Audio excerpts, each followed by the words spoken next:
Welcome student, myself Sumit Soni from IT Brain Computer Center Jawahar चौक भोपाल।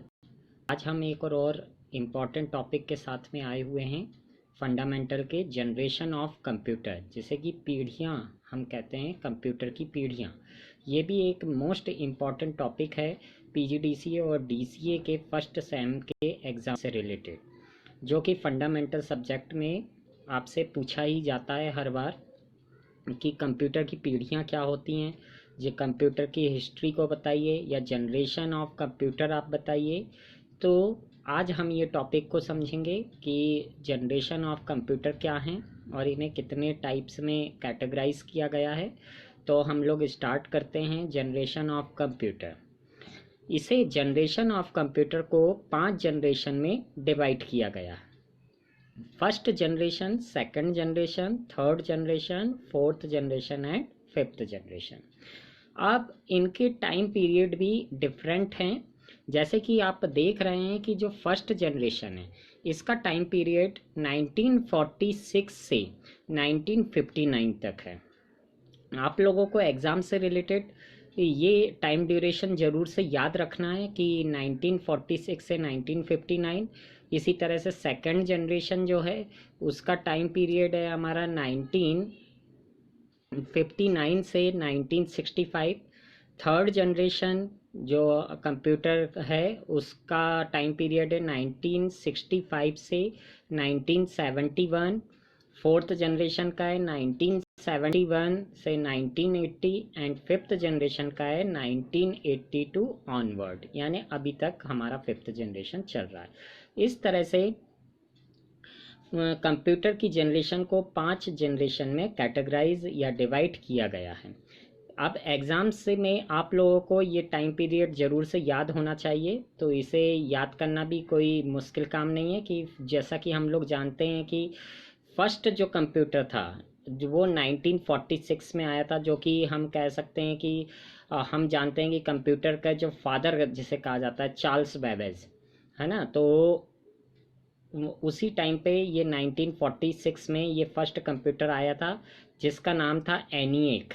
ये इससे पहले वाले वीडियो में भी मैंने आपको बताया था कि एनिएक नाम का जो फर्स्ट कंप्यूटर था, जिसका फुल फॉर्म होता है electronic numerical integrator and computer. तो ये जो फर्स्ट कंप्यूटर 1946 में आया था, इसमें 1959 तक फर्स्ट जनरेशन चली। अब जैसे ही हमारा 1956 से फिर 1959 से 1965 तक सेकंड जनरेशन। अब जैसे ये सेकंड जनरेशन एंड हुई तो थर्ड जनरेशन आ गई 1965 टू 1971, फिर 1971 टू 1980 और 1980 टू टिल डेट या ऑनवर्ड हम लोग कह सकते। अब इसे आगे हम लोग समझते हैं कि फर्स्ट जनरेशन कंप्यूटर में क्या क्या आता है।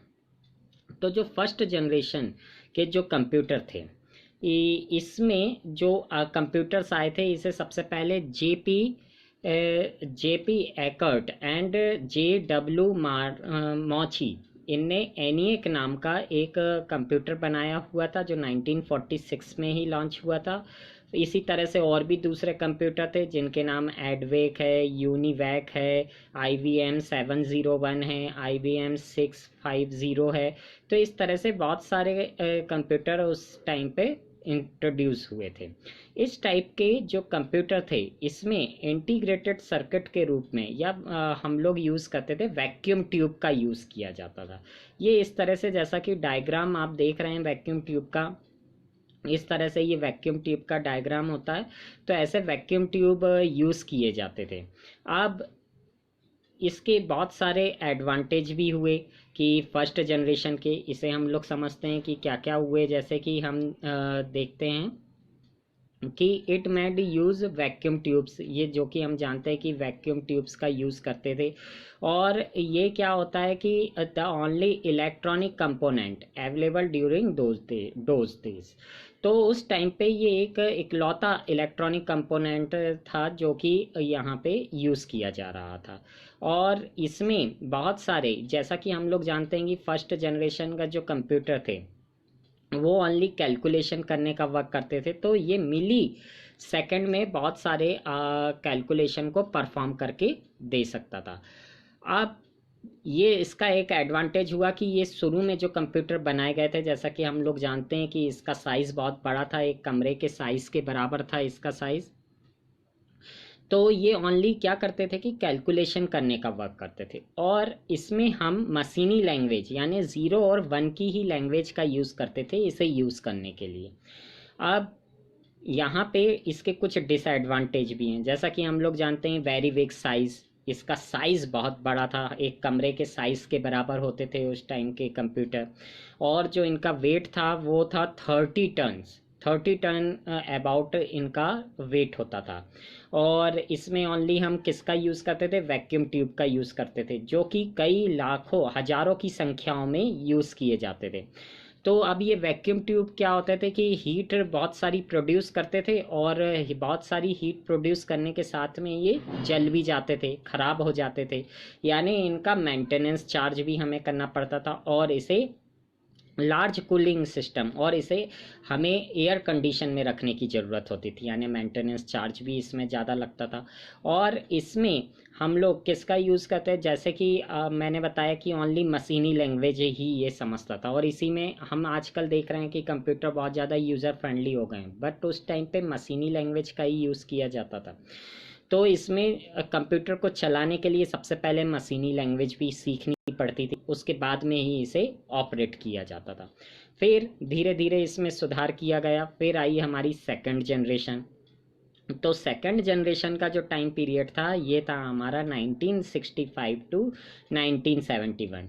इसमें हम लोग इंटीग्रेटेड सर्किट के रूप में ट्रांजिस्टर का यूज़ करते थे, जैसा कि आप डायग्राम में देख रहे हैं इस तरह का ट्रांजिस्टर रहते थे। ये भी कोई एक ट्रांजिस्टर नहीं रहते थे, ऐसे के बहुत सारे लाखों हजारों हम कह सकते हैं कि ट्रांजिस्टर का यूज़ किया जाता था।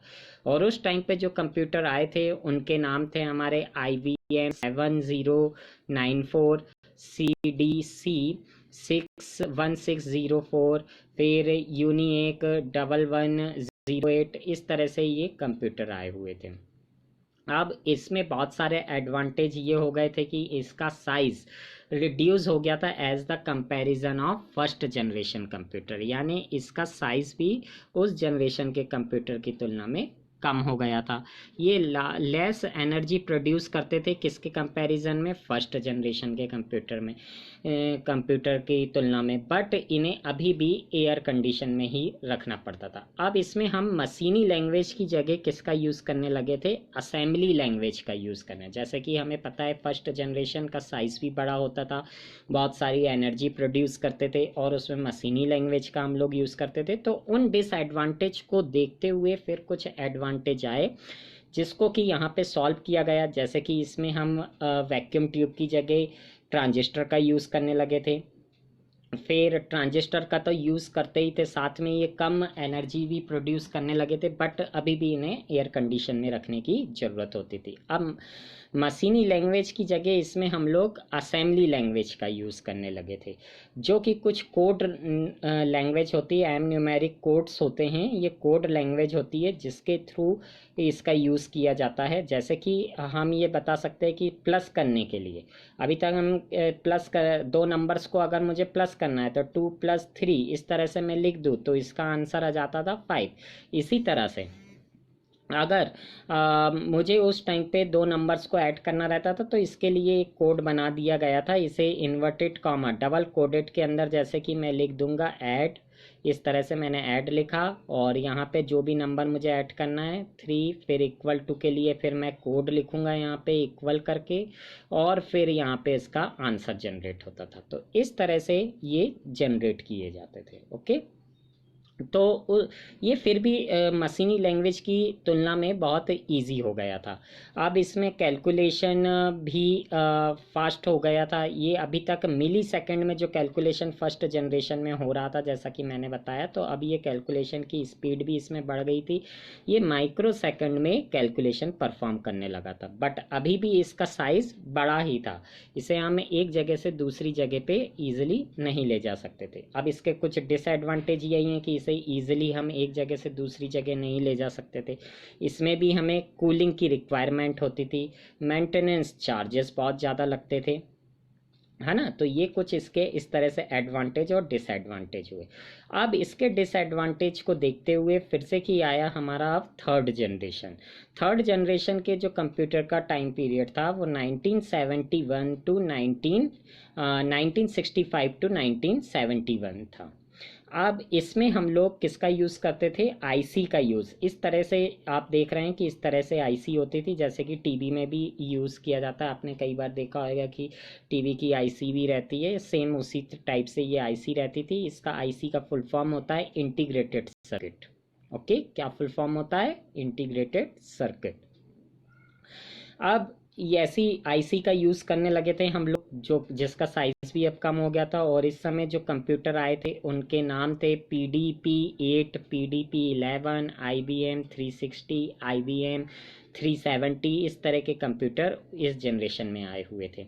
जैसे कि फर्स्ट जनरेशन में हमने बताया कि उस समय मशीनी लैंग्वेज का यूज़ किया जाता था, फिर सेकंड जनरेशन में असेंबली लैंग्वेज का यूज़ किया जाने लगा, फर्स्ट जनरेशन में वैक्यूम ट्यूब का यूज़ किया जाता था, तो सेकंड जनरेशन में ट्रांजिस्टर का यूज़ किया जाने लगा। इसी तरह से थर्ड जनरेशन में आईसी का यूज़ किया जाने लगा।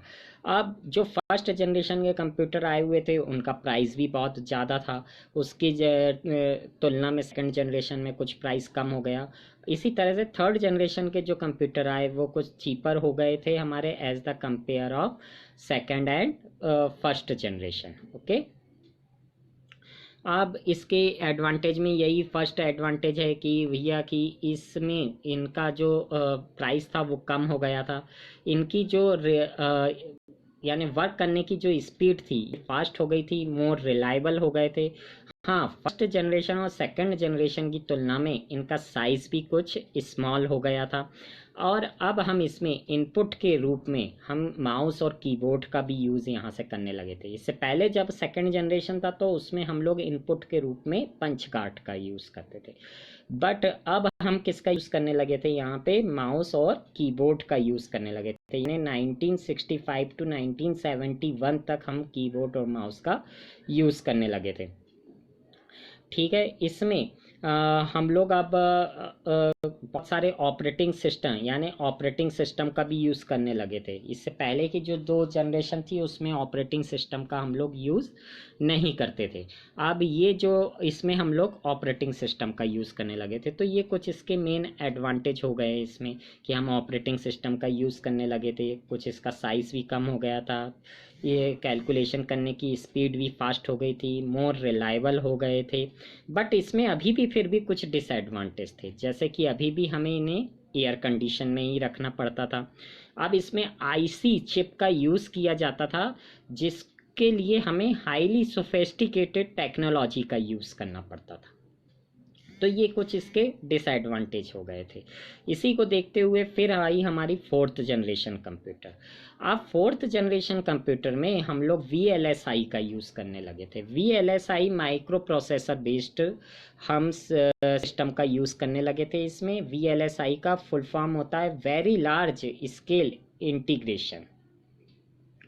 और GUI बेस्ड हो गए थे, ग्राफिकल यूज़र इंटरफेस हो गए थे। इस समय में जो कंप्यूटर आए हुए थे वो हमारे थे IBM 4341 स्टार 1000, इस टाइप के हमारे कंप्यूटर आए हुए थे। ठीक है, अब इनके भी कुछ एडवांटेज और डिसएडवांटेज थे। जैसे कि इसका एडवांटेज में अगर हम लोग देखें तो ये फर्स्ट एडवांटेज हम देखें कि इसका साइज़ रिड्यूस हो गया था as the comparison of first second and third generation की। अगर हम लोग बात करें तो उसकी तुलना में इसका साइज़ भी कम हो गया था।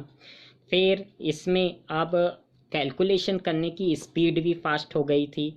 साइज़ कम हो गया था तो इसे एक जगह से दूसरी जगह ले जाना भी आसान हो गया था।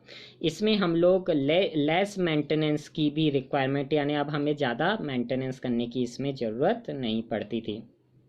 अब इसमें ऑल टाइप्स की हाई लेवल लैंग्वेज का यूज़ किया जाने लगा था। जैसे कि हमने देखा कि फर्स्ट जनरेशन में मशीनी लैंग्वेज का यूज़ किया जाता था, सेकंड जनरेशन में हम लोग असेंबली लैंग्वेज का यूज़ करने लगे, थर्ड जनरेशन में कोबोल, पास्कल टाइप की लैंग्वेज का यूज़ करने, कोबोल फोर्ट्रॉन जो लैंग्वेज होती है इनका यूज़ करने लगे। इसी तरह से फोर्थ जनरेशन में हाई लेवल लैंग्वेज जैसे कि हमारे C++, ये जो लैंग्वेजेस हैं और भी अदर लैंग्वेजेस हैं, ये सब आ चुकी थी हमारी फोर्थ जनरेशन लैंग्वेज में। बट इसमें भी अभी भी कुछ डिसएडवांटेज थे, वही डिसएडवांटेज जो सभी में चला आ रहा है अभी तक, कि इसे एयर कंडीशन में रखना ज़रूरी था। इसमें हम लोग VLSI टेक्नोलॉजी का यूज़ करने लगे थे जो कि बहुत ज़्यादा एडवांस थी। आईसी के लिए हम लोग जो यूज़ कर रहे थे टेक्नोलॉजी, उससे भी ज़्यादा हाई टेक्नोलॉजी का इसमें यूज़ करने लगे थे हम लोग। ठीक है, अब इसी के डिसएडवांटेजेस को देखते हुए फिर आगे हम लोग फिर इसमें कुछ सुधार किया गया, है ना। तो इसमें कुछ सुधार किया गया तो फिर आई हमारी फिफ्थ जनरेशन, जो कि अभी भी हमारी चल ही रही है। जो 1980 से अभी तक जो जनरेशन चल रही है वो सब किस में आई है, हमारी फिफ्थ जनरेशन में, जिसमें कि हम लोग ULSI यानी ultra large scale integration micro processor based system का यूज़ करने लगे थे हम लोग। अब इसके अंतर्गत जो कंप्यूटर आते हैं, जैसे कि आप देख रहे हैं जो घरों में यूज़ किए जाते हैं, डेस्कटॉप हो गया, लैपटॉप हो गया, नोटबुक हो गया, अल्ट्रा बुक हो गया, क्रोम बुक हो गया, यानी इस जनरेशन के कंप्यूटर में डिफरेंट साइज़ के कंप्यूटर आ गए थे। अब हमारे डिफरेंट साइज़ के कंप्यूटर आ गए थे और इसमें हम लोग AI यानी आर्टिफिशियल इंटेलिजेंसी का भी यूज़ करने लगे थे। AI का यूज़ करने लगे, जैसे कि रोबोटिक्स वगैरह इस जनरेशन में आ गए थे हमारे, जिसके लिए हम लोग लिस्प और प्रोलोग जैसी लैंग्वेज आती हैं, लिस्प और प्रोलोग, जो कि आर्टिफिशियल इंटेलिजेंसी की प्रोग्रामिंग करने के लिए यूज़ की जाती हैं। ये लैंग्वेज लिस्प और प्रोलोग, ये दो लैंग्वेज जो कि AI टेक्नोलॉजी पे बेस्ड होती हैं, जिसके थ्रू आजकल रोबोटिक्स भी आ गए और डिफरेंट साइज़ के कंप्यूटर भी आ गए थे। तो इसके कुछ एडवांटेज ये हुए कि ये बहुत ज़्यादा रिलायबल हो गया था, ठीक है, यानी विश्वसनीय हो गया था। इसकी स्पीड बहुत ज़्यादा फास्ट हो गई थी, जो कि नैनो सेकंड में कई सारे कैलकुलेशन परफॉर्म करके देने लगा था। डिफरेंट साइज़ में आ गए थे, है ना। इसमें हम मानव के मस्तिष्क की तरह हम कंप्यूटर का निर्माण करने लगे थे, ठीक है। अब जैसे कि आपने बहुत सारी मूवीज़ वगैरह भी देखे हैं, अभी रोबोट जो रजनीकांत की मूवीज़ आई थी आपने देखा होगा, ये AI टेक्नोलॉजी पे ही बेस्ड थी, जो कि फिफ्थ जनरेशन कंप्यूटर में ही आएगा आपके। बट इसके कुछ डिसएडवांटेजेस भी थे। अब क्या क्या है कि इसमें हम लोग ह्यूमन ब्रेन, जैसे कि हमने they many make the human brain dull, जिससे कि ह्यूमन ब्रेन जो डल होने लगे थे, क्योंकि बहुत सारे काम हम किसके बेस पे करने लगे हैं, कंप्यूटर के बेस पे, तो हमारा माइंड भी उसके थ्रू डल होने लगा था। तो ऐसे इसके कुछ डिसएडवांटेज हम कह सकते हैं कि they need very low level languages, इसमें अब हमें बहुत ज़्यादा लो लेवल लैंग्वेजेस का यूज़ होने लगा था। तो इस तरह से अब हमारी टेक्नोलॉजी, हम देख रहे हैं कि फर्स्ट जनरेशन में जहां हम मशीनी लैंग्वेज का यूज़ करते थे, उस तरह से आज हम रोबोटिक्स तक पहुंच गए हैं। यानी इतना सारा कंप्यूटर में डेवलपमेंट किया गया है। जहां कंप्यूटर का साइज़ एक कमरे के साइज़ के बराबर होता था, बहुत बड़ा साइज़ होता था, उसे एक जगह से दूसरी जगह ले जाने में बहुत ज़्यादा दिक्कत होती थी, आज हम देख रहे हैं कि वही कंप्यूटर आज हमारे हथेली पे आ गया है, पाउंड टॉप हो गए हैं, उनका साइज़ बहुत ज़्यादा छोटा हो गया है, इसमें वर्क करने की स्पीड बहुत ज़्यादा हो गई है, डिफरेंट साइज़ में आने लगे। इस तरह से इसमें कुछ डेवलपमेंट किए गए कंप्यूटर में, जिसे कि हम लोगों ने जनरेशन ऑफ कंप्यूटर के नाम से जाना है। तो आपको ये वीडियो हमारा कैसे लगा आप ज़रूर बताइए। और ये मोस्ट इम्पॉर्टेंट टॉपिक है PGDCA और DCA के एग्ज़ाम से रिलेटेड। अगर हमारा वीडियो आपको अच्छा लगा है तो आप हमारे वीडियो को ज़रूर सब्सक्राइब करें, बेल आइकन दबाएं और अपने कमेंट्स हमें कमेंट्स बॉक्स में बताएं। इसी के साथ मैं फिर आऊँगा नेक्स्ट वीडियो के साथ में। जय हिंद।